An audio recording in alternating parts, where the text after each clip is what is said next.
Kamran academy classes में आपका स्वागत है। मैं कामरान अकमल। आज के इस वीडियो में जो हम डिस्कस करने जा रहे हैं वो है क्राउन का जो बिहार स्पेशल है उसी का हिस्ट्री चैप्टर्स को हम चैप्टर बाय चैप्टर डिस्कस कर रहे हैं। तो आज हमारा जो टॉपिक है वो है the Mauryan empire. Mauryan empire ख़ास तौर से हर एग्ज़ाम के लिए बहुत ज़्यादा इम्पोर्टेंट है और कहीं ना कहीं बिहार स्पेशल के लिए और ज़्यादा इम्पोर्टेंट हो जाता है क्योंकि उनका मेन जो सेंटर था वो बिहार ही था। तो आज जो है जितने भी मल्टीपल चॉइस क्वेश्चंस है उस चैप्टर का उसको हम एक एक करके डिटेल में डिस्कस करने की कोशिश करेंगे। इसी के साथ साथ जितने भी वीडियोस होते हैं उन तमाम वीडियोस का पीडीएफ आप मेरे Telegram link Kamran academy classes से जाके डाउनलोड कर सकते हैं। शुरू करते हैं। आज का सबसे पहला जो क्वेश्चन है वो ये है, who was the founder of the Mauryan dynasty. Mauryan dynasty के फाउंडर कौन थे? तो अगर हम इसके बारे में बात करते हैं तो इसका जो करेक्ट आंसर हो जाएगा वह है ऑप्शन बी, चंद्रगुप्त मौर्य। अगर चंद्रगुप्त मौर्य के बारे में बात करते हैं तो चंद्रगुप्त मौर्य ने ही मौर्यन एम्पायर को एस्टेब्लिश किया नंदा डायनेस्टी को ख़त्म करके। Question number 2, who help Chandragupta Maurya in ascending the throne of Magadh. हुकूमत को पाने के लिए या कंट्रोल करने के लिए, उस पर काबिज होने के लिए चंद्रगुप्त मौर्य को सपोर्ट करने वाले कौन थे? तो इसका जो करेक्ट आंसर है वह है ऑप्शन ए, चाणक्य।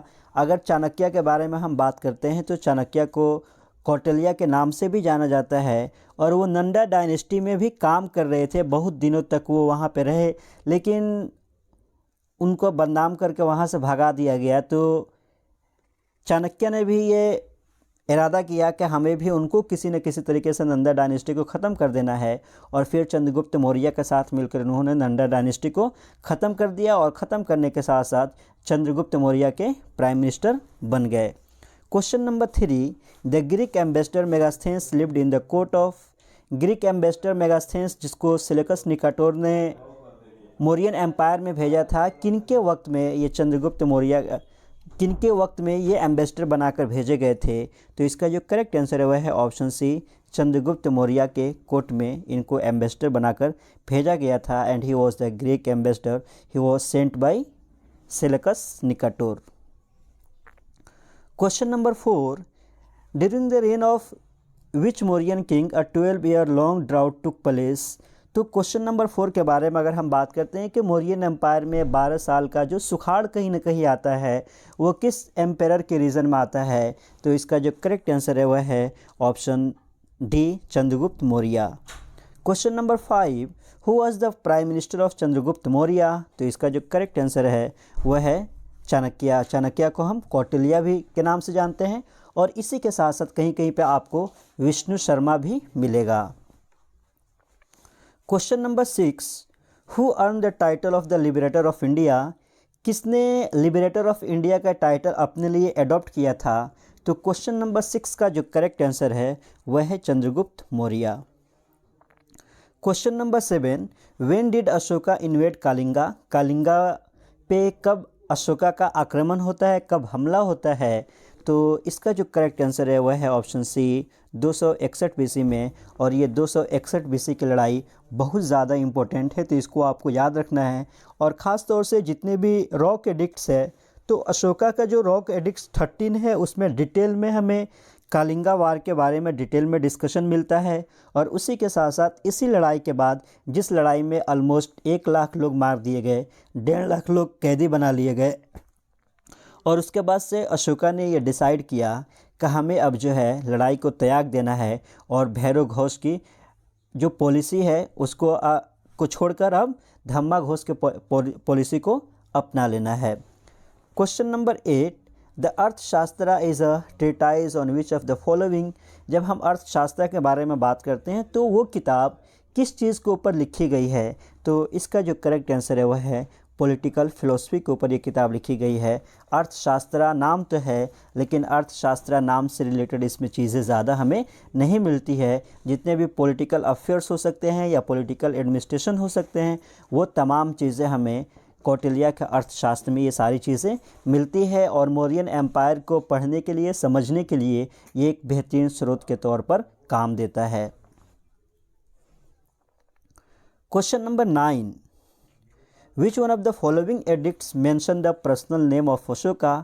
किस एडिक्ट में, जैसा कि हम सब जानते हैं, अशोका का जो इंस्क्रिप्शन है, कतबा है, शिलालेख है, वो बहुत ज़्यादा इम्पोर्टेंट है मौर्यन एम्पायर को पढ़ने के लिए, समझने के लिए। तो किस एडिक्ट में अशोका का पर्सनल नाम जो है वो मेंशन है, तो इसके बारे में अगर हम बात करते हैं तो वह है कालसी। कालसी में जो इंस्क्रिप्शन है, वहाँ पे एडिक्ट्स है, उसमें आपका अशोका का पर्सनल नाम मिलेगा। और इसी के साथ साथ कालसी जो स्थापित है वो उज्जैन में है, स्थित जो है वो उज्जैन में है। क्वेश्चन नंबर 10, द नेम धर्म Ashoka was found in the. धर्म अशोका किस एडिक्ट में हमें मिलता है, तो अगर हम इसके बारे में बात करते हैं तो क्वेश्चन नंबर 10 का अगर हम बात करते हैं तो इसका जो करेक्ट आंसर हो जाएगा वो हो जाएगा आपको मास्की एडिक्ट्स। तो क्वेश्चन नंबर 10 का जो करेक्ट आंसर है वह है आपका सारनाथ इंस्क्रिप्शन में जो नाम है अशोका का वह है धर्म अशोका। और इसी के साथ साथ उनका जो पर्सनल नाम है वो कालसी का जो एडिक्ट्स है वहाँ पे पाया गया है। Question number 11, on the death of Ashoka the empire was probably divided into western and eastern halfs. The successor in western and eastern halfs respectively were कौन थे। तो क्वेश्चन नंबर 11 के बारे में अगर हम बात करते हैं कि कुणाल जो अशोक के सन थे, उन्होंने वेस्टर्न हिस्से के ऊपर अपनी हुकूमत को इस्टेब्लिश की, और इसी के साथ साथ उनके जो ग्रैंड सन थे जिनका नाम था दशरथ, उन्होंने ईस्टर्न पार्ट पे कंट्रोल किया। तो इसका जो करेक्ट आंसर हो जाएगा वह है कुणाल एंड दशरथ। कुणाल जो थे वेस्टर्न साइड पे जो अशोका के लड़के थे, और दशरथ जो थे उनके पोता थे, और वो ईस्ट साइड के इलाकों पर कंट्रोल किया और वहाँ से वो रूल करना शुरू किए। Question number 12, which addict shows Ashoka's reverence for Buddhism. Ashoka के वो कौन सा एडिक्ट है जिसमें यह दिखाया गया है कि उन्होंने बुद्धिज़्म को एक्सेप्ट किया या बुद्धिज़्म के बारे में बातें कही है। तो इसका जो करेक्ट आंसर है अगर हम बात करते हैं वह है Bhabru edicts. Question number 13, who was the last ruler of Mauryan dynasty in Bihar. तो इसके बारे में अगर हम बात करते हैं, इसका जो करेक्ट आंसर है वह है ऑप्शन ए, बृहद्रथ जो थे मौर्यन एम्पायर के लास्ट रूलर थे, और उनको शुंगा डायनेस्टी के जो उनके कमांडर इन चीफ थे पुष्यमित्र शुंगा ने उनको शिकस्त दिया, और शिकस्त देने के साथ साथ मौर्यन एम्पायर को ख़त्म करके बिहार में फिर एक न्यू किंगडम की शुरुआत करते हैं जिसको हम शुंगा डायनेस्टी के नाम से जानते हैं। Question number 14, the book written by Megasthenes is. Megasthenes ने जिस किताब को लिखा है उसका नाम क्या है। तो इसका जो करेक्ट आंसर है वह है ऑप्शन बी, इंडिका। और अगर हम बात करते हैं ये बहुत ज़्यादा पॉपुलर है, ख़ास तौर से वहाँ का जो एडमिनिस्ट्रेशन है उसके बारे में बहुत डिटेल में ये किताब डिस्कस करता है। Question number 15, who was the successor of Bindusar. Bindusar के सक्सेसर कौन थे, तो इस उत्तराधिकारी कौन बनाए गए। तो इसका जो करेक्ट आंसर है वह है ऑप्शन ए, अशोका। बिंदुसार के जो लड़के थे वो अशोक थे। Question number 16, which Mauryan king made a victory over Kalinga. किस बादशाह ने कालिंगा के ऊपर जीत फतह की। तो इसका जो करेक्ट आंसर हो जाएगा अगर हम बात करते हैं वह है Ashoka. Option C is the correct answer. और इसी के साथ साथ अगर हम बात करते हैं कालिंगा वॉर जो होती है 261 BC में होती है, और कालिंगा के बादशाह के बारे में बहुत डिटेल में हमें चीज़ें नहीं मिलती है, लेकिन ये कहा जाता है कि उनका जो नाम था वो नंदराज था, लेकिन कुछ लोग मानते हैं कुछ लोग नहीं मानते हैं। और कालिंगा आज का जो मॉडर्न डे उड़ीसा है वहीं पे ये स्थित था। Question number 17, Kautilya great political thinker was a political adviser to which of the following. तो इसका जो करेक्ट आंसर है वह है ऑप्शन बी, चंद्रगुप्त मौर्य के वो पॉलिटिकल एडवाइज़र थे, सलाहकार थे, और उनको एडवाइस और मशवरा देते रहते थे। और उनकी ही वजह से चंद्रगुप्त मौर्य ने नंदा डायनेस्टी को ख़त्म करके मौर्यन एम्पायर को एस्टेब्लिश किया। Question number 18, important evidence of the Mauryan period has been found at which place. सबसे ज़्यादा एविडेंस जो मिले हैं मौर्यन एम्पायर के बारे में वो हमें कहाँ पे मिलते हैं। तो क्वेश्चन नंबर 18 का जो करेक्ट आंसर है वह है कुम्हरार। और कुम्हरार के बारे में अगर हम बात करते हैं तो ये पटना के करीब स्थित है। Question number 19, the edict in which Ashoka claims himself as the emperor of Magadh is. कि किस एडिक्ट में अशोका अपने आप को मगध का एम्पेरर डिक्लेयर करते हैं, क्लेम करते हैं। तो इसका जो करेक्ट आंसर है वह है भभरू का जो एडिक्ट्स है वहाँ पे वो अपने आप को मगध के एम्पेरर डिक्लेयर करते हैं। Question number 20, the caves at the Barabar hills were devoted for the, किसके लिए वो डिवोट था? तो क्वेश्चन नंबर 20 का जो करेक्ट आंसर हो जाएगा वो है आजीविका। और आजीविका के बारे में अगर हम बात करते हैं तो सेकंड जो मौर्यन एम्परर थे जिनको हम बिंदुसार के नाम से जानते हैं, बिंदुसार ने जिस धर्म को एक्सेप्ट किया था वो आजीविका ही था, और चंद्रगुप्त मौर्य ने जिस धर्म को एक्सेप्ट किया था वो जैन धर्म था, और अशोका ने जिस धर्म को एक्सेप्ट किया था वो बौद्ध धर्म था। तो कौन किस किस धर्म को फॉलो कर रहे थे, पैटर्न थे, ये भी एग्ज़ाम में बार बार चीज़ें पूछी जाती है। Question number 21, who claims that the affairs of the city of Patliputra were conducted by a body consisting of 30 members which was divided into 6 board of 5 members each। ये किसने क्लेम किया है कि पाटलिपुत्रा के जो शहर के जो अफेयर्स थे उन तमाम अफेयर्स को 30 लोग मिलकर देखते थे, देखभाल करते थे, और 30 लोगों में से फिर 5-5 लोगों की कमेटी बनाई गई थी। तो इस तरीके से टोटल 6 कमेटी थी, और हर कमेटी में 5-5 लोग थे जिनको अलग अलग डिपार्टमेंट दिया गया था। तो ये ख़ास तौर से मेगास्थेनेस का इंडिका में ये सारी चीज़ें हमें डिटेल में मिलती है। Question number 22, the Greek ambassador Daimachus visited Magadha during the reign of, किसके पीरियड में दैमाकोस जो है वो हिंदुस्तान में आते हैं? तो क्वेश्चन नंबर 22 के बारे में अगर हम बात करते हैं तो इसका जो अगर हम बात करते हैं दैमाकोस के बारे में तो ये हिंदुस्तान में अशोका के पीरियड में आते हैं। तो option C is the correct answer. Question number 22, the Greek ambassador Daimachus visited Magadha during the reign of, किसके पीरियड में दैमाकोस जो है वो हिंदुस्तान में आते हैं? तो इसका जो करेक्ट आंसर है वह है ऑप्शन बी, बिंदुसार के पीरियड में। और उसी के साथ साथ अगर हम बात करते हैं कि सीरिया के जो एंटिकस फर्स्ट थे उन्होंने उनको अपना एम्बेसडर बनाकर मौर्यन एम्पायर में भेजा था। Question number 23, Ptolemy Philadelphus of Egypt sent Dionysius as his ambassador at the Mauryan court of, तो इसका जो करेक्ट आंसर है वह है ऑप्शन सी, अशोका के पीरियड में पटोलेमी ने अपने एम्बेसडर दियोनाइसिस को, जो इजिप्ट के एम्परर थे, उनको अशोका के कोर्ट में भेजा था। तो option C is the correct answer. Question number 24, who built the famous temple named Gopika Kuha भवन इन नागार्जुनी हिल नियर गया? तो इसका जो करेक्ट आंसर है वह है ऑप्शन ए, दशरथ ने बनाया था। Question number 25, the Mauryan palace excavated at Kumhrar was briefly made of, तो इसका जो करेक्ट आंसर हो जाएगा वह है ऑप्शन डी, वुड से वो बना हुआ था। Question number 26, during Ashoka's period there were 5 provinces after the addition of Kalinga the capital of Kalinga, तो टोटल 5 प्रोविंस हो गए थे कालिंगा को मिलाकर। तो कालिंगा के कैपिटल कहाँ पे था? इसका जो करेक्ट आंसर है वह है option B, Tosali. Question number 27, which of the following edicts of Ashoka was not found in Bihar? तो इसका जो करेक्ट आंसर है वह है ऑप्शन बी, रुमिंदेई। और रुमिंदेई के बारे में अगर हम बात करते हैं तो इसी को लुम्बिनी के नाम से भी जाना जाता है, और लुम्बिनी आज के मॉडर्न डे नेपाल में है। Question number 28, in which district of Bihar the edicts of Ashoka have been found?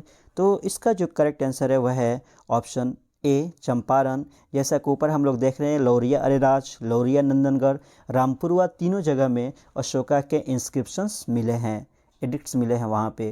Question number 29, which war brought much grief and remorse upon Ashoka after which he abandoned the policy of physical occupation in favor of one of the cultural conquest?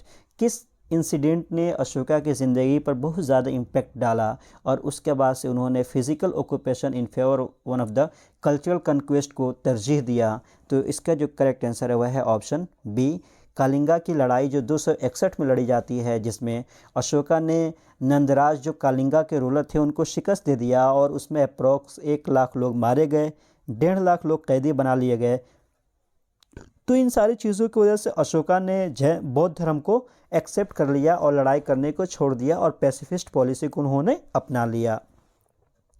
Question number 30, which major rock edicts of Ashoka mentions that the dhamma ghosh will replace bheri Ghosh?